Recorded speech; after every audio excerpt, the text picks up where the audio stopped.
মা না হলে জানতেই পারতাম না পৃথিবীটা এত কঠিন। মা না হলে জানতেই পারতাম না পৃথিবীটা এত সহজ। মা না হলে জানতেই পারতাম না যে পৃথিবীতে এত আনন্দ আছে।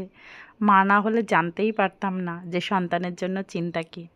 হ্যালো এভরিওয়ান, কেমন আছো তোমরা সবাই? আশা করছি ভালো আছো। আমরাও ভালো আছি। বৈশাখের তপ্ত দুপুরে আর একটা নতুন ভিডিও নিয়ে তোমাদের সামনে হাজির হলাম। আমরা জানি যে প্রচণ্ড গরম পড়ে গেছে, আমাদের বাচ্চারা সবাই ভীষণ ভীষণ কষ্টে আছে। তার মধ্যে আমার এই ভিডিওখানি। এই আলু এখন কুচিয়ে রাত্রেবেলা সময় পেয়েছি রেখে দেবো।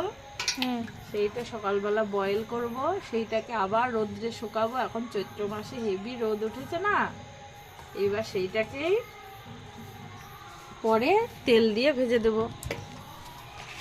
এই যে এইভাবে কুচাচ্ছি, দেখো কত পাতলা পাতলা কত আলু। হ্যাঁ, এই দেখো এরকম এরকম করে বানিয়ে এবার এটা যত পাতলা হবে তত ভালো হবে। নতুন মুখে খাওয়া লেগেছে। যখন ভীষণ কষ্ট হয় তার মধ্যেও যখন বাচ্চারা বলে যে আমার এটা দরকার, এটা খেতে ইচ্ছা করছে, এটা এনে দাও, আমরা মা বাবারা আপ্রাণ চেষ্টা করি সেইটা তৎক্ষণাৎ তাদের জন্য জোগাড় করে দিতে। প্রত্যেকটা দিন প্রত্যেকটা মা বাবার জন্য চলে একটা যুদ্ধ, একটা রেষারেষি, একটা ভবিষ্যতের জন্য চিন্তা, আর প্রত্যেকটা মুহূর্তে বাচ্চার জন্য একটা উদ্বেগ। সমস্ত কিছু মিলেমিশে বাচ্চা কেমন থাকবে, বাচ্চা ভালো থাকবে কি না, কার সঙ্গে মিশলো, কোথায় গেল, কি খেলো, এই চিন্তা সারা দিন আমাদের মাথার মধ্যে ঘুরপাক খায়। সত্যি কথা বলতে কি, যখন আমরা ছোট ছিলাম তখন ভাবতাম, চিন্তা করতাম যে আমাদের মা বাবারা আমাদের জন্য অনেকটা হয়তো ভাবে, কিন্তু যতটা পরিমাণে মা হওয়ার পরে উপলব্ধি করেছি সেটা তখন কিন্তু উপলব্ধি করতে পারিনি।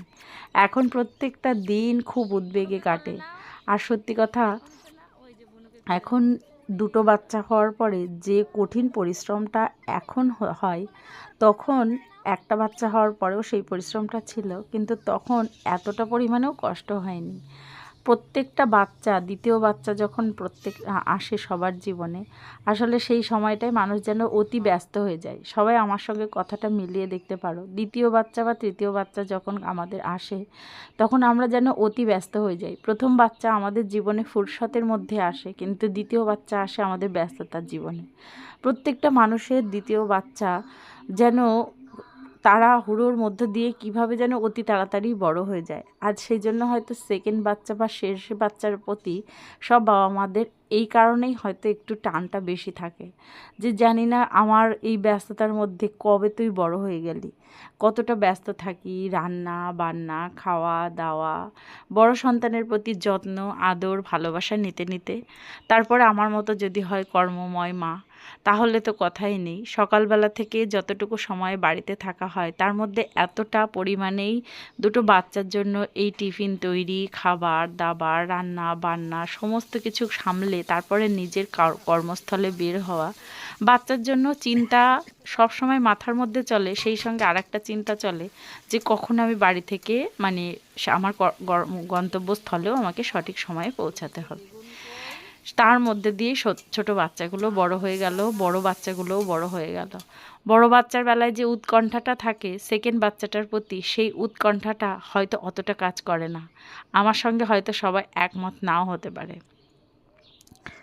আমার বাড়িতে ব্যস্ততা বিভিন্ন কারণে হয়, আর আমার বাড়ির ব্যস্ততার মধ্যে দিয়ে আমার সন্তানেরা যেভাবে বড় হচ্ছে, পরবর্তীকালে ওরা মানুষ হিসাবে কেমন তৈরি হবে জানি না। তবে যেহেতু প্রকৃতির মধ্যে বড় হচ্ছে, সবার সঙ্গে মিলেমিশে বড় হচ্ছে, আর আমরা ওদেরকে নিয়ে খুব বেশি চিন্তা যেমন করি না, তেমনি এতটাই ভরসা রাখি নিজেদের ওপর যে আমি আমার সন্তানকে তেমনভাবে তখনই তৈরি করতে পারবো যখন আমি আমাদের সম্পর্কটাকে ঠিক রাখবো। আমাদের সম্পর্ক বলতে আমার স্বামী স্ত্রীর সম্পর্ক, আমার সাথে শাশুড়ির সম্পর্ক, আমার সাথে আমার ননদদের সম্পর্ক, আমার সঙ্গে আমার বাড়ির ফ্যামিলি প্রত্যেকটা মেম্বারের সম্পর্ক যদি আমি ঠিকঠাক মতো রাখতে পারি, তাহলেই হয়তো আমার সন্তানরা সেই পরিবেশটাই পাবে যে পরিবেশটা ওরা চায়। চায় এবং পরবর্তীকালে সেইভাবেই হয়তো ওরা একটা ভালো মানুষ হয়ে তৈরি হয়ে উঠবে।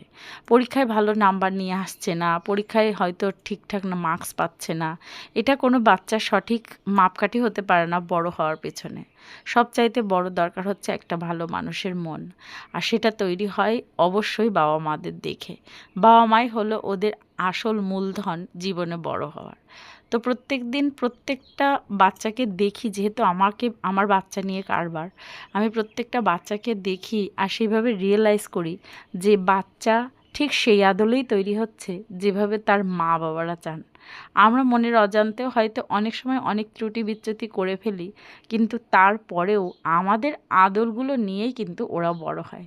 তাই মা বাবাদের কঠিন পরিস্থিতির মধ্যে দিয়েই কিন্তু একরকম যেতে হয়। হয়তো আমরা পরবর্তীকালে বলবো আমি তো এটা করিনি, ও কী করে শিখলো, কিন্তু হয়তো আমার করা একটা ভুল হয়তো ওর জীবনে দানা বেঁধে যাবে, কিংবা আমার করা একটা উচিত কাজ, একটা সৎ কাজ ওর মনে দানা বেঁধে যাবে, যেটাই ওর পরবর্তী জীবনের একটা পার্ট হয়ে দাঁড়াবে।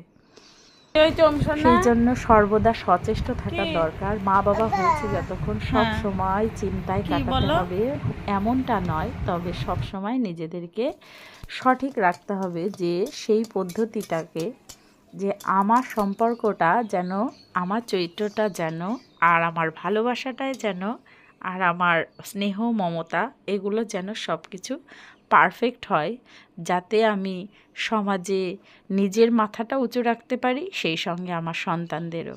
আমার সন্তান বড় হওয়ার পেছনে একমাত্র কারণ হলাম আমি। পরবর্তীকালে আমি কখনোই এই কথা ওকে বলতে পারবো না যে আমি তোকে মানুষের মতো মানুষ করতে পারিনি। অবশ্যই এই কথা বলবো যে আমি মানুষের মতো মানুষ করার চেষ্টা করেছিলাম, হয়তো পরিবেশের কারণে বা অন্য কারণে তুই খারাপ হয়ে গেছিস।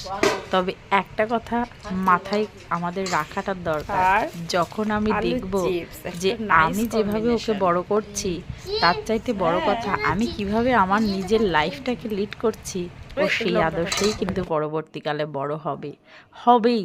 এই জিনিসটা আমি আমার লাইফের সঙ্গেও মিলিয়ে দেখেছি, আর আমার জীবনের প্রত্যেকটা ব্যক্তির সঙ্গেও সেটা মিলিয়ে দেখেছি, আশেপাশের মানুষদের সঙ্গেও মিলিয়ে দেখেছি যে আমরা বাবা মায়ের আদলেই কিন্তু আমরা বড় হয়েছি, আর সেই সঙ্গে কিন্তু আমাদের আশেপাশে যারা সবাই দেখেছি সেই বাবা মার আদলেই কিন্তু সন্তান বড় হয়। প্রত্যেকটা বাবা মাই যে ভালো বা খারাপ এই ব্যাপারে কিন্তু আমি যাচ্ছি না। তো যাই হোক, আজকে অনেক কথা তোমাদের সঙ্গে শেয়ার করলাম। টাটা।